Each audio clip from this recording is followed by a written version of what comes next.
Hi friends, ಸ್ಪರ್ಧಾ ಚರಿತ್ರೆ YouTube ಚಾನಲ್ಗೆ ಸ್ವಾಗತ. ಆತ್ಮೀಯ ಸ್ಪರ್ಧಾರ್ಥಿಗಳೇ, 6ರಿಂದ 12ನೇ ತರಗತಿ ಸಮಾಜ ವಿಜ್ಞಾನ ಪಠ್ಯಪುಸ್ತಕಗಳಲ್ಲಿನ ಅಧ್ಯಾಯಗಳ ಸರಣಿಯನ್ನು ಪ್ರಾರಂಭಿಸುತ್ತಿದ್ದು, ಇದು TET, PSTR, GPSTR, HSTR ಹಾಗೂ ಇತರ ಎಲ್ಲ ಸ್ಪರ್ಧಾತ್ಮಕ ಪರೀಕ್ಷೆಗಳಿಗೆ ಉಪಯುಕ್ತವಾಗುತ್ತೆ. ಓಕೆ ಸ್ನೇಹಿತರೆ, ಈ ಸಾಹಿತ್ಯ ಆಧಾರದಲ್ಲಿ ದೇಶೀಯ ಮತ್ತು ವಿದೇಶಿಯ ಸಾಹಿತ್ಯಗಳನ್ನು ನೋಡ್ತಾ ಹೋದ್ವಿ. ಹಾಗೆಯೇ ಎರಡನೇದು ಇಲ್ಲಿ ಪುರಾತತ್ವ ಆಧಾರಗಳ ಬಗ್ಗೆ ನಾವು ನೋಡ್ತಾ ಹೋಗೋಣ. ಓಕೆ ಸ್ನೇಹಿತರೆ, ಇಲ್ಲಿ ಪುರಾತತ್ವ ಆಧಾರಗಳಲ್ಲಿ ಇಂದಿನ ಮಾನವರು ನಿರ್ಮಿಸಿದ ಮತ್ತು ಬಳಸಿದ ಭೌತಿಕ ವಸ್ತುಗಳ ಅವಶೇಷಗಳನ್ನೇ ನಾವು ಪುರಾತತ್ವ ಆಧಾರಗಳಂತ ಕರಿತೀವಿ. ಇಲ್ಲಿ ಭೂಮಿಯ ಒಳಗಡೆ ಹುದುಗಿ ಹೋಗಿರುವಂಥ ಅವಶೇಷಗಳನ್ನು ಉತ್ಖನನದ ಮೂಲಕ ಹೊರತೆಗೆಯಲಾಗುವುದು. ಪುರಾತತ್ವ ಆಧಾರಗಳ ವ್ಯಾಪ್ತಿಗೆ ಮಡಿಕೆ ಚೂರುಗಳು, ನಾಣ್ಯಗಳು, ಶಾಸನಗಳು, ಸ್ಮಾರಕಗಳು ಮತ್ತಿತರ ಅವಶೇಷಗಳು ಒಳಪಡುತ್ತವೆ. ಹಾಗೆಯೇ ಮುದ್ರೆಗಳು, ಆಭರಣಗಳು, ಸಲಕರಣೆಗಳು, ಕಟ್ಟಡಗಳ ಒಂದು ಅವಶೇಷಗಳು, ಮಡಿಕೆಗಳು, ಗೃಹೋಪಯೋಗಿ ವಸ್ತುಗಳು, ಜೇಡಿಮಣ್ಣಿನ ಮೂರ್ತಿಗಳು, ಪಳೆಯುಳಿಕೆಗಳು, ಆಯುಧಗಳು ಮತ್ತು ಚಿತ್ರಗಳು ಮುಂತಾದವುಗಳು ಈ ಪುರಾತತ್ವ ಮೂಲಾಧಾರಗಳಾಗಿವೆ.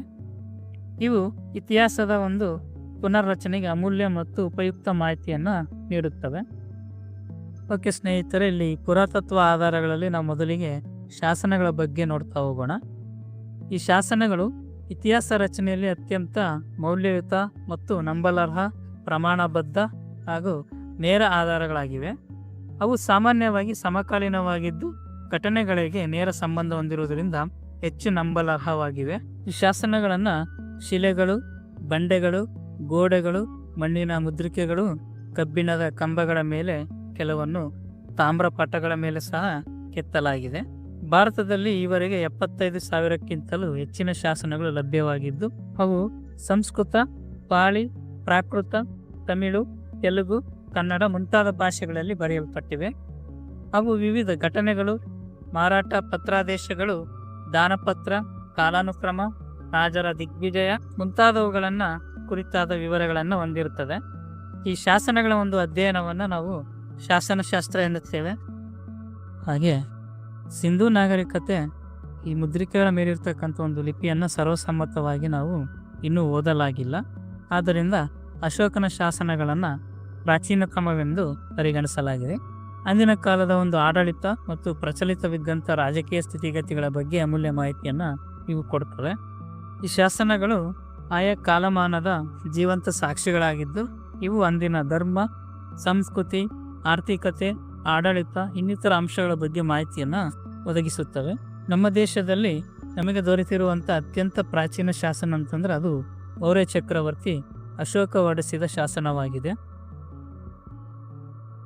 ಈತನು ಕಲ್ಲು ಹಾಸಿನ ಮೇಲೆ ಹಾಗೂ ಕಲ್ಲಿನ ಕಂಬಗಳ ಮೇಲೆ ಶಾಸನವನ್ನು ಕೆತ್ತಿಸಿದ್ದಾನೆ.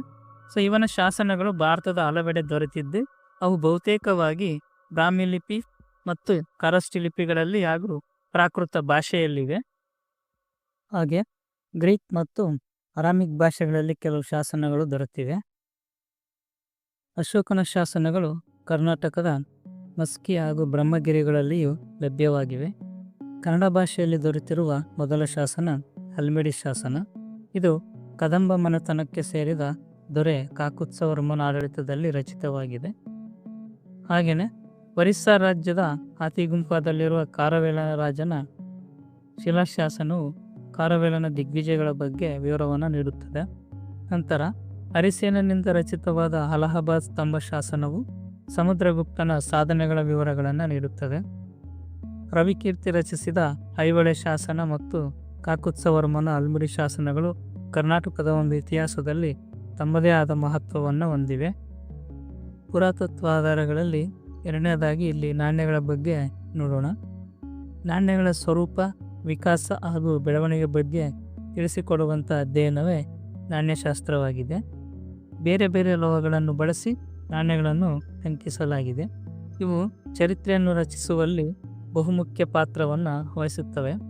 ಈ ನಾಣ್ಯಗಳ ಅಧ್ಯಯನವು ಅವುಗಳನ್ನು ಹೊರಡಿಸಿದಂಥ ರಾಜರ ಅಧಿಕಾರದ ಸಂಕೇತಗಳಾಗಿದ್ದು ಅವರ ಒಂದು ಕಾಲಮಾನ, ಆಗಿನ ಧರ್ಮ, ಸಂಸ್ಕೃತಿ, ಆಡಳಿತ, ಸಾಮಾಜಿಕ ಹಾಗೂ ಆರ್ಥಿಕ ಸ್ಥಿತಿಯ ಬಗ್ಗೆ ತಿಳಿಸಿಕೊಡುವಲ್ಲಿ ಸಹಾಯಕವಾಗಿವೆ. ಈ ನಾಣ್ಯಗಳು ರಾಜವಂಶ, ಲಿಪಿ ಮತ್ತು ಭಾಷೆಗಳನ್ನು ತಿಳಿಯಲು ಸಹಾಯ ಮಾಡುತ್ತವೆ. ಅಲ್ಲದೆ ಅಂದಿನ ಜನರ ಲೋಹವಿದ್ಯೆ, ಕಲಾಕೌಶಲ್ಯ, ಬಿರುದುಗಳು, ವ್ಯಾಪಾರ ಸಂಬಂಧಗಳು ಮತ್ತು ರಾಜ್ಯದ ಮೇರೆಗಳ ಬಗ್ಗೆ ಮಾಹಿತಿಯನ್ನು ನೀಡುತ್ತವೆ. ಗುಪ್ತ, ಶಾತವಾಹನ, ಯಾದವ, ವಿಜಯನಗರ ಮುಂತಾದ ಒಂದು ರಾಜವಂಶಗಳ ನಾಣ್ಯಗಳು ಉಲ್ಲೇಖನೀಯವಾಗಿವೆ. ಒಂದು ದೇಶದಲ್ಲಿ ದೊರೆಯುವ ಇನ್ನೊಂದು ದೇಶದ ನಾಣ್ಯಗಳು ಆ ಎರಡೂ ದೇಶಗಳ ನಡುವಿನ ವಾಣಿಜ್ಯ ಸಂಬಂಧವನ್ನು ತಿಳಿಸುತ್ತವೆ. ಭಾರತದ ನಾಣ್ಯಗಳು ಚಿನ್ನ, ಬೆಳ್ಳಿ, ತಾಮ್ರ ಮುಂತಾದ ಲೋಹಗಳಿಂದ ತಯಾರಿಸಿದವುಗಳಾಗಿವೆ. ಹಾಗೆಯೇ ಸಮುದ್ರಗುಪ್ತನು 7 ಪ್ರಕಾರದ ಚಿನ್ನದ ನಾಣ್ಯಗಳನ್ನು ಹೊರಡಿಸಿದ್ದನು. ಬೆಂಗಳೂರಿನಲ್ಲಿ ರೋಮನ್ ನಾಣ್ಯಗಳು ದೊರೆತಿದ್ದು 2000 ವರ್ಷಗಳ ಹಿಂದೆ ರೋಮ್ ದೇಶದೊಂದಿಗೆ ಭಾರತವು ವ್ಯಾಪಾರ ಸಂಪರ್ಕವನ್ನು ಹೊಂದಿತ್ತು ಎಂಬುದು ಇದರಿಂದ ತಿಳಿಯುತ್ತದೆ. ಮೂರನೆಯ ಪುರಾತತ್ವ ಆಧಾರಗಳಾದಂಥ ಈ ಸ್ಮಾರಕಗಳ ಬಗ್ಗೆ ನೋಡೋಣ. ಭಾರತದ ಸಾಂಸ್ಕೃತಿಕ ಪರಂಪರೆಯ ಜೀವಂತ ಸಾಕ್ಷಿಗಳಾಗಿ ಉಳಿದುಕೊಂಡಂಥ ಕಟ್ಟಡಗಳನ್ನು ಸ್ಮಾರಕಗಳೆಂದು ಕರೀಬಹುದು. ಪ್ರಾಕ್ತನ ಆಧಾರಗಳಲ್ಲಿ ಸ್ಮಾರಕಗಳು ಅತ್ಯಂತ ಮಹತ್ವದ್ದಾಗಿವೆ. ದೇವಾಲಯ, ಬಸದಿ, ಚೈತ್ಯಾಲಯ, ಕೋಟೆ, ಮೂರ್ತಿಶಿಲ್ಪ ಮುಂತಾದವು ಇವು ಆಯಾ ಕಾಲಘಟ್ಟದಲ್ಲಿ ಸಾಮಾಜಿಕ ಮತ್ತು ರಾಜಕೀಯ, ಧಾರ್ಮಿಕ ಸ್ಥಿತಿಗತಿಗಳ ಬಗ್ಗೆ ತಿಳಿದುಕೊಳ್ಳಲು ಸಹಾಯಕವಾಗಿವೆ. ಹಾಗೂ ಅಜಂತ, ಎಲ್ಲೋರ, ಎಲಿಫೆಂಟ ಗುಹೆಗಳ ಶಿಲ್ಪಗಳು, ಬಾದಾಮಿ, ಐಹೊಳೆ, ಪಟ್ಟದಕಲ್ಲು, ಖಜುರಾಹೋದಲ್ಲಿನ ಗುಹೆಗಳು, ಹಳೆಬೀಡು, ಹಂಪಿ ಮುಂತಾದ ಸ್ಮಾರಕಗಳು ಭಾರತದ ಒಂದು ಭವ್ಯ ಪರಂಪರೆಯ ಕುರುಹುಗಳಾಗಿವೆ. ಹಾಗೂ ಮೆಹರೌಲಿಯ ಉಕ್ಕಿನ ಸ್ತಂಭ, ವಿಜಯಪುರದ ಗೋಲಗುಮ್ಮಟ, ಪಿಸುಮಾತಿನ ಮೊಗಸಾಲೆ ಆ ಕಾಲಘಟ್ಟದ ಒಂದು ವಿಜ್ಞಾನ, ತಂತ್ರಜ್ಞಾನ, ಪ್ರಬುದ್ಧತೆಗೆ ಸಾಕ್ಷಿಗಳಾಗಿವೆ. ವಿಜಯಪುರದ ಗೋಲಗುಮ್ಮಟ, ಆಗ್ರಾದ ತಾಜ್ ಮಹಲ್ ಮುಂತಾದವು ಕೇವಲ ಸ್ಮಾರಕಗಳಾಗಿರದೆ ಅಂದಿನ ಒಂದು ಕಾಲಘಟ್ಟದ ಸೃಜನಶೀಲತೆ, ತಾಂತ್ರಿಕತೆ, ವೈಜ್ಞಾನಿಕ ತಿಳುವಳಿಕೆಗಳ ಬಗ್ಗೆ ಬೆಳಕು ಚೆಲ್ಲುತ್ತವೆ. ಓಕೆ ಸ್ನೇಹಿತರೆ, ಈ ಪುರಾತತ್ವ ಆಧಾರಗಳಲ್ಲಿ ಕೊನೆಯದಾಗಿ ಭೂ ಉತ್ಖನನಗಳ ಬಗ್ಗೆ ನೋಡ್ತಾ ಹೋಗೋಣ. ಈ ಉತ್ಖನನ ಎಂದರೆ ಮಾನವನ ಪ್ರಾಚೀನ ಅವಶೇಷ ಅಥವಾ ಪಳೆಯುಳಿಕೆಗಳನ್ನು ಹೊರತೆಗೆಯಲು ನಡೆಸುವಂಥ ಒಂದು ವೈಜ್ಞಾನಿಕವಾದ ಭೂಹಗೆತ ಅಥವಾ ಮೂಲಾಧಾರಗಳನ್ನು ಎತ್ತಿ ತೆಗೆಯಲು ಕೈಗೊಳ್ಳುವಂಥ ವೈಜ್ಞಾನಿಕ ಭೂಹಗೆತವನ್ನು ಉತ್ಖನನ ಎಂದು ಕರೆಯುತ್ತೇವೆ. ಇಲ್ಲಿ ಬ್ರಷ್, ಕರಣಿ, ಚಾಕು, ಮರದ ದಬ್ಬಳದಂಥ ಒಂದು ಮೊನಚಾದ ಸಾಧನಗಳನ್ನು ಬಳಸಿ ನಿಧಾನವಾಗಿ ಮಣ್ಣಿನ ಪದರಗಳನ್ನು ಸರಿಸುತ್ತಾರೆ.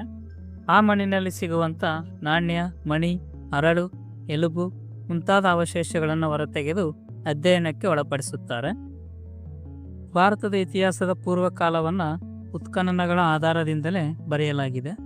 ಭೀಂಬೆಟ್ಕ, ಸಂಗನಕಲ್ಲು ಮುಂತಾದ ಕಡೆಗಳಲ್ಲಿ ನಡೆಸಿದಂಥ ಭೂ ಉತ್ಖನನಗಳಿಂದಾಗಿ ಶಿಲಾಯುಗ ಸಂಸ್ಕೃತಿಯ ಇತಿಹಾಸ ಮತ್ತು ಹರಪ್ಪ, ಮೊಹೆಂಜಾದಾರೋ ಮುಂತಾದ ಕಡೆಗಳಲ್ಲಿ ನಡೆಸಿದಂಥ ಅವಶೇಷಗಳಿಂದ ಸಿಂಧೂ ನಾಗರಿಕತೆ ಇತಿಹಾಸವನ್ನು ಪುನರ್ರಚಿಸಲಾಗಿದೆ. ಹಾಗೆ ಚಂದ್ರಗಿರಿ, ತಿರುನಲ್ವೇಲಿ, ಮಧುರೈ, ಅರಿಕಮೇಡು ಮುಂತಾದ ಕಡೆಗಳಲ್ಲಿ ಕೈಗೊಂಡಂಥ ಉತ್ಖನನಗಳು ಶಿಲಾಯುಗ ಸಂಸ್ಕೃತಿಯ ಬಗ್ಗೆ ಮಾಹಿತಿ ನೀಡುತ್ತವೆ. ಅಂಕೋರವಾಟ್, ಕಾಂಬೋಡಿಯಾ, ಬೋರಬೋದರ್, ಜಾವಾ, ತಕ್ಷಶಿಲಾ, ಗಯಾ, ಪಾಟಲಿಪುತ್ರ, ಹಂಪಿ ಮುಂತಾದೆಡೆಗಳಲ್ಲಿ ಕೈಗೊಂಡಂಥ ಉತ್ಖನನಗಳು ಅಂದಿನ ಕಾಲದ ಸಾಮಾಜಿಕ, ಸಾಂಸ್ಕೃತಿಕ ಮತ್ತು ಧಾರ್ಮಿಕ ವಿಚಾರಗಳ ಕುರಿತು ಮಾಹಿತಿಯನ್ನು ನೀಡುತ್ತವೆ. ಈ ಉತ್ಖನನ ಸಂದರ್ಭದಲ್ಲಿ ದೊರೆತಂಥ ಪುರಾತತ್ವ ಪಳೆಯುಳಿಕೆಗಳನ್ನು ಕಾರ್ಬನ್ 14 ಮತ್ತು ಪೊಟ್ಯಾಷಿಯಂ ವಿಧಾನಗಳಿಂದ ವೈಜ್ಞಾನಿಕ ಪರೀಕ್ಷೆಗೊಳಪಡಿಸಿ ಅವುಗಳ ಕಾಲ ಮತ್ತು ಪ್ರಾಚೀನತೆಯನ್ನು ನಿರ್ಧರಿಸಲಾಗುತ್ತದೆ. ಓಕೆ ಸ್ನೇಹಿತರೆ, C14 ಅಥವಾ ಕಾರ್ಬನ್ 14 ವಿಕಿರಣಶೀಲ ಇಂಗಾಲದ ಬಗ್ಗೆ ನೋಡ್ತಾ ಹೋಗೋಣ. ಇದು ಕಾಲ ನಿಷ್ಕರ್ಷೆ ಮಾಡುವಂಥ ಒಂದು ವೈಜ್ಞಾನಿಕ ವಿಧಾನವಾಗಿದ್ದು ಈ ವಿಧಾನಕ್ಕೆ ಒಳಪಡ್ತಕ್ಕಂಥ ಅವಶೇಷಗಳು ಜೈವಿಕ ಅಂದರೆ ಮರ, ಗಿಡ, ಪ್ರಾಣಿ, ಪಕ್ಷಿ ಇತ್ಯಾದಿಗಳ ಒಂದು ಪ್ರಯೋಗಗಳಾಗಿರಬೇಕು. ಪ್ರತಿಯೊಂದು ಜೀವಿಯಲ್ಲಿಯೂ ಇಂಗಾಲ 12 ಮತ್ತು ಇಂಗಾಲ 14 ಸಮ ಪ್ರಮಾಣದಲ್ಲಿ ಇರುತ್ತವೆ. ಜೀವಿಯು ಸತ್ತ ನಂತರ ಇಂಗಾಲ 12 ಅದೇ ಪ್ರಮಾಣದಲ್ಲಿದ್ದರೆ ಇಂಗಾಲ 14 ಅಂಥದ್ದು ಕ್ರಮೇಣ ಕ್ಷೀಣಿಸುತ್ತಿರುತ್ತದೆ. ಇದು 5700 ವರ್ಷಗಳಿಗೆ ತನ್ನ ಅರ್ಧ ಪ್ರಮಾಣದಷ್ಟು ಕ್ಷೀಣವಾಗುತ್ತದೆ. ಹೀಗೆ ಇಂಗಾಲ 12 ಮತ್ತು ಇಂಗಾಲ 14 ನಡುವಿನ ವ್ಯತ್ಯಾಸದ ಒಂದು ಪ್ರಮಾಣವನ್ನು ಪ್ರಯೋಗಗಳ ಮೂಲಕ ಗುರುತಿಸಿದರೆ ಆ ಪಳೆಯುಳಿಕೆಯು ಎಷ್ಟು ವರ್ಷಗಳ ಹಳೆಯದೆಂದು ಲೆಕ್ಕಾಚಾರ ಮಾಡಬಹುದು. ಈ ವಿಧಾನದ ಮೂಲಕ 10,000 ವರ್ಷಗಳ ಹಿಂದಿನ ಪಳೆಯುಳಿಕೆಗಳ ಒಂದು ಕಾಲವನ್ನು ಗುರುತಿಸಬಹುದು. ಓಕೆ ಸ್ನೇಹಿತರೆ, ಈ ಆಧಾರಗಳ ಒಂದು ಪ್ರಕಾರಗಳಲ್ಲಿ ಕೊನೆಯದಾಗಿ ಮೌಖಿಕ ಆಧಾರಗಳು ಹಾಗೂ ಐತಿಹ್ಯಗಳ ಬಗ್ಗೆ ನೋಡ್ತಾ ಹೋಗೋಣ. ಅನಾದಿ ಕಾಲದಿಂದಲೂ ಮಾನವನು ತನ್ನ ಅನುಭವ ಹಾಗೂ ನೆನಪುಗಳನ್ನು ಹಾಡು, ಕಾವ್ಯ, ಲಾವಣಿಗಳ ರೂಪದಲ್ಲಿ ಮೌಖಿಕವಾಗಿ ತಲೆಮಾರಿನಿಂದ ತಲೆಮಾರಿಗೆ ಉಳಿಸಿಕೊಂಡು ಬಂದಿದ್ದಾನೆ. ಈ ಮೌಖಿಕ ಸಾಹಿತ್ಯವು ಸ್ಥಳೀಯ ಇತಿಹಾಸವನ್ನು ತಿಳಿಯಲು ಸಹಾಯಕವಾಗಿದೆ. ಚಿತ್ರದುರ್ಗದ ನಾಯಕರು ಕೆಂಪೇಗೌಡ, ಟಿಪ್ಪು ಸುಲ್ತಾನ್, ಸಂಗೊಳ್ಳಿ ರಾಯಣ್ಣ, ಕಿತ್ತೂರು ಚೆನ್ನಮ್ಮ, ಸಿಂಧೂರ ಲಕ್ಷ್ಮಣ, ಮೆಡಿಸ್ ಟೇಲರ್ ಮುಂತಾದವರ ಬಗ್ಗೆ ವಿಪುಲವಾದಂಥ ಒಂದು ಮೌಖಿಕ ಸಾಹಿತ್ಯವಿದೆ.